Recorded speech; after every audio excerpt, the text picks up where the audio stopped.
நம்ம நாமக்கல்ல ஒரு கரட்டுக்குள்ளார அடர்ந்த வனப்பகுதியில் அமைஞ்சிருக்கிறது தான் சித்தர்மலை. இந்த சித்தர்மலை கிட்டத்தட்ட பல ஆண்டுகளுக்கு முன்னாடி இங்க சித்தர்கள் தவம் புரிஞ்சதாகவும் அவங்க இந்த சிவனை கண்ணில் பார்த்ததாகவும் சொல்லப்படுகிறது.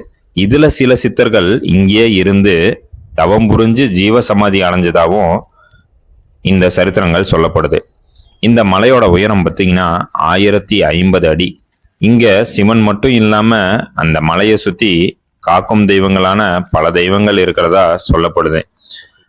அது மட்டும் இல்லாம இப்போ இந்த மலையில இந்த சிவனுக்கான கட்டுமான பணி நடைபெற்று இருக்கிறது 10 ஆண்டுகளாக. இது இன்னும் முழுமையடையல. இதற்கான நிதி உதவி ஏதாச்சும் நீங்க பண்ணணும் அப்படின்னு நினைச்சீங்கன்னா கீழே இருக்க டிஸ்கிரிப்ஷன் நம்பர்ல நீங்க இதுக்கு நிதி உதவி தாராளமா பண்ணலாம். இங்க மேல இருக்க சிவன் கிட்டத்தட்ட 1800 வருடங்கள் ரொம்பவே பழமை வாய்ந்த சிவனா இருக்கு. இந்த சிவனை வழிபடுறவங்களுக்கு உங்க வாழ்க்கையில இருக்க எல்லா பிரச்சனைகளும் தீர்றதா சொல்லப்படுது.